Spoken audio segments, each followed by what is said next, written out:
അസ്സലാമു അലൈക്കും വറഹ്മത്തുള്ളാഹി വബറകാത്ത്. പ്രിയപ്പെട്ട സഹോദരന്മാരെ,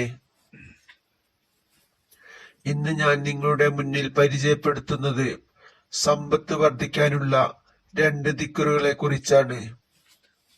നമ്മളിൽ അധിക പേരും ആഗ്രഹിക്കുന്ന ഒരു കാര്യമാണ് സുഖസൗകര്യമുള്ള ജീവിതവും ഹലാലായ സമ്പത്തും. എന്നാൽ ഇത് രണ്ടും അള്ളാഹു പൊരുത്തപ്പെട്ട മാർഗത്തിലൂടെ ആകാവൂ എന്ന് പരിശുദ്ധ ഇസ്ലാം നമ്മെ പഠിപ്പിച്ചിട്ടുണ്ട്. ഹലാലായ പണവും ഹലാലായ സുഖസൗകര്യവും ഉണ്ടാവാൻ പരിശുദ്ധ ഇസ്ലാം പല വഴികളും നമുക്ക് പഠിപ്പിച്ചു തന്നിട്ടുണ്ട്. അതിൽപ്പെട്ട ഒരു വഴിയാണ് ഇന്ന് പറയുന്നത്. ലാ ഇലാഹ ഇല്ലല്ലാഹുൽ മലിക്കുൽ ഹഖുൽ മുബീൻ എന്ന ഈ ദിക്ർ 100 തവണ എല്ലാ ദിവസവും ചൊല്ലുക. അതുപോലെ തന്നെ സുബ്ഹാനല്ലാഹി വബിഹംദിഹി സുബ്ഹാനല്ലാഹിൽ അലീം വബിഹംദിഹി അസ്തഗ്ഫിറുല്ലാഹ്. ഒന്നുകൂടി പറയാം.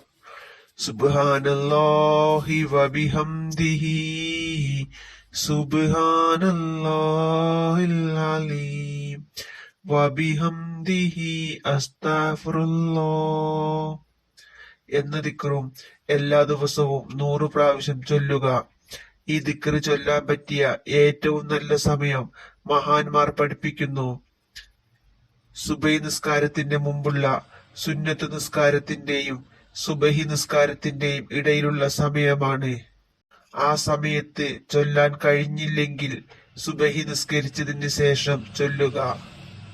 മഹാന്മാർ പഠിപ്പിക്കുന്നു, ഈ ദിക്ർ സമ്പത്ത് വർദ്ധിക്കാൻ, സുഖസൗകര്യങ്ങൾ വർദ്ധിക്കാൻ പരീക്ഷിച്ച് വിജയം കണ്ട ദിക്റാണ്. അതുകൊണ്ട് എല്ലാവരും ഈ ദിക്റുകൾ ജീവിതത്തിൽ പതിവാക്കുക. അല്ലാഹു സുബ്ഹാനഹു വ തആല തൗഫീഖ് ചെയ്യട്ടെ. ആമീൻ യാ റബ്ബൽ ആലമീൻ. അസ്സലാമു അലൈക്കും വറഹ്മത്തുള്ളാഹി വബറകാതുഹു.